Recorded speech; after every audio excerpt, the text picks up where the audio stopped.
Assalamu alaikum. Greetings to you all. In this series of videos, I'm going to read scientific paper, and the title of this paper is Press Pulse, a novel therapeutic strategy for metabolic management of cancer.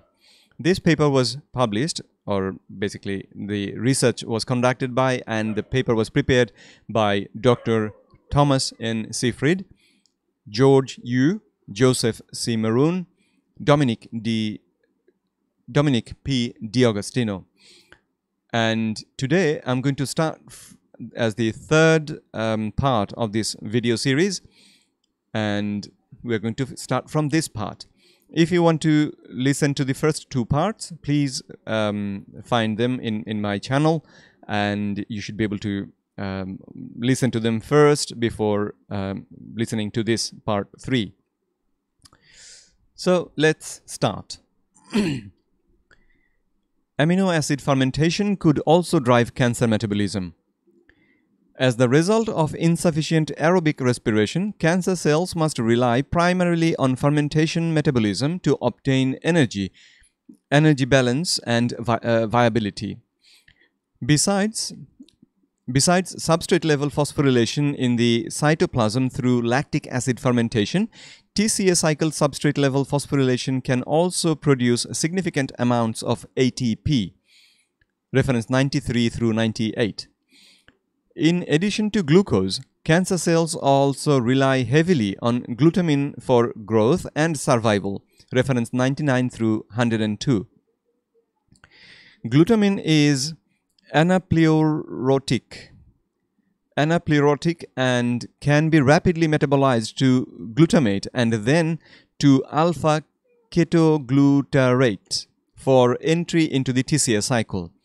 In addition to serving as a carbon-nitrogen source for tumor cell growth, glutamine also plays a role in cancer cell survival and growth through enzymatic release of ammonia into the microenvironment, reference 103.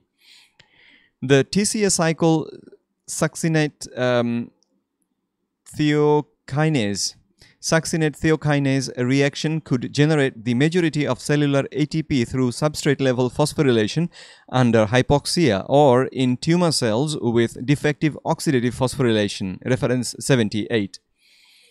Mitochondrial ATP production through TCA cycle substrate-level phosphorylation using glutamine as a substrate could give the appearance that mitochondrial energy metabolism is normal in some cancer cells, especially in combination with oxygen consumption and carbon dioxide production.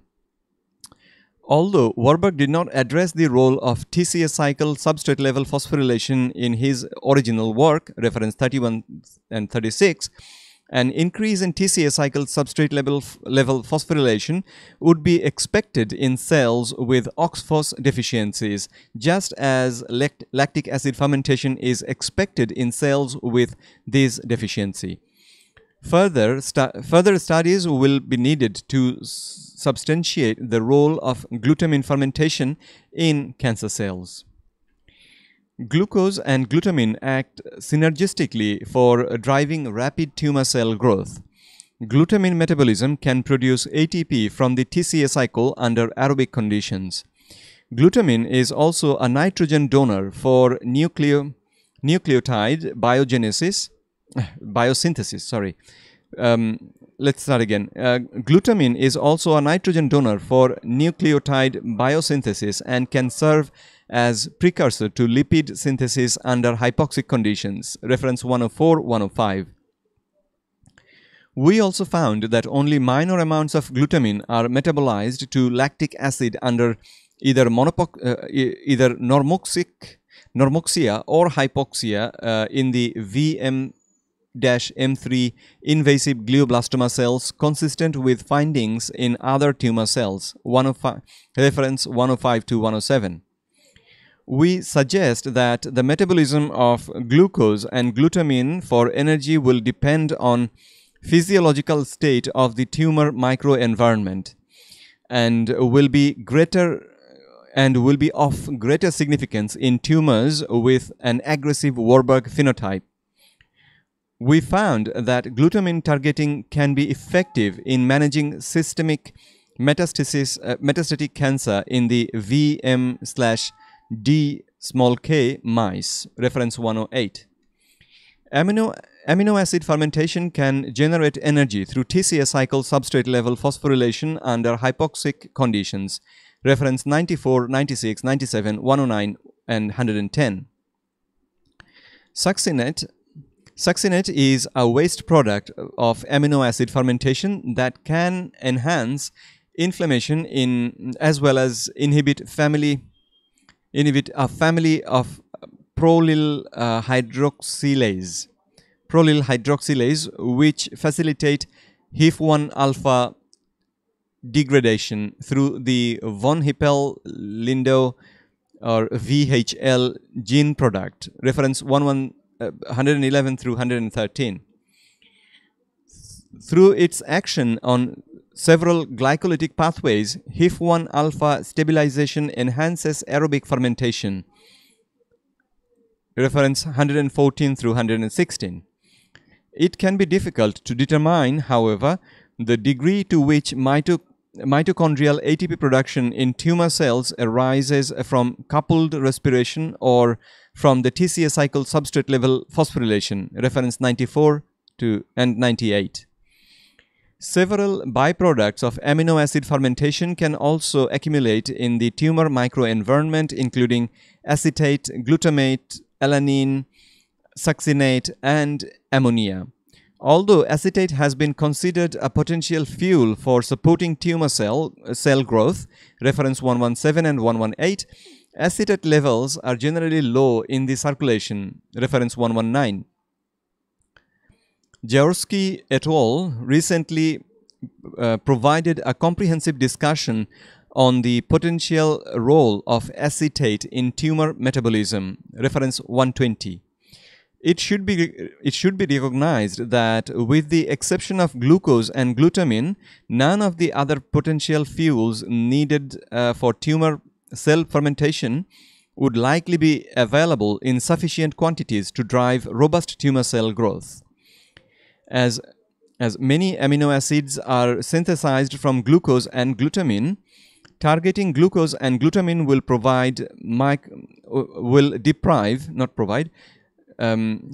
targeting glucose and glutamine will deprive the microenvironment of fermentable fuels. Hence, the restrictions of glucose and glutamine becomes of prime importance for targeting tumor cell growth and survival.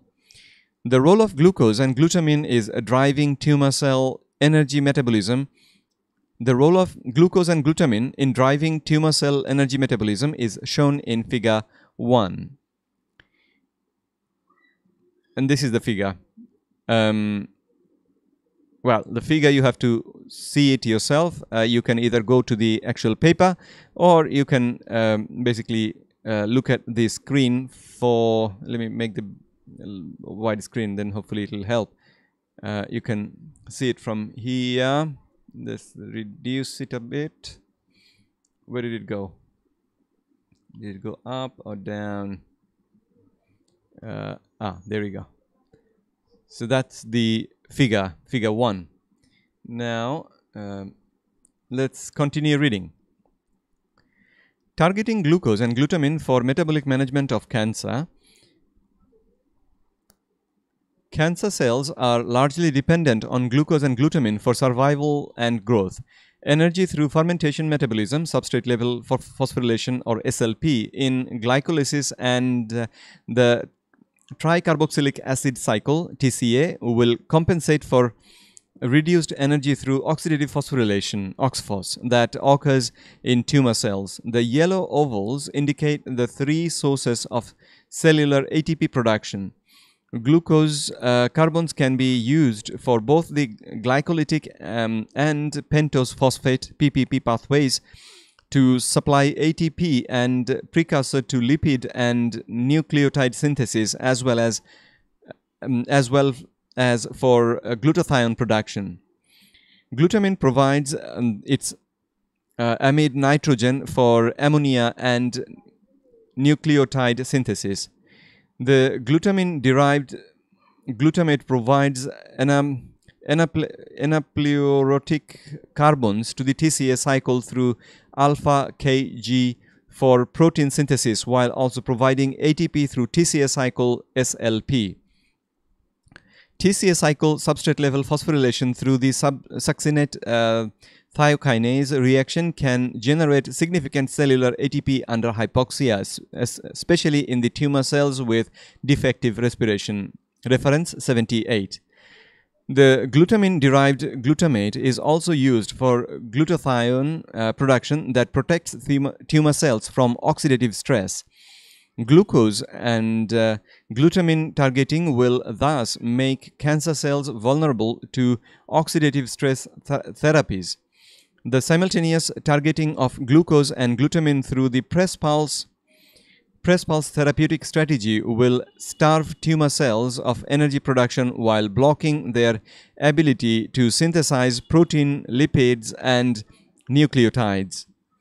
Glucose and glutamine can also be generated internally through the lysosomal digestion of phagocytosed glycoconjugates and proteins.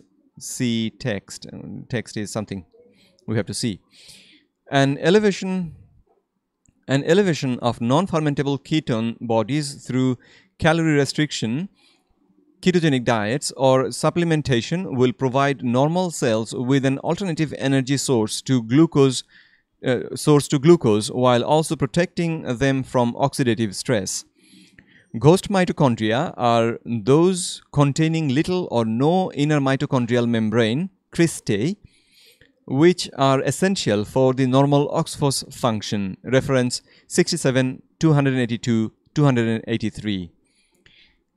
On the third part, I'm going to stop here, and I'll continue reading the rest of this paper in the next section of or the next part of my video, which will be part 4.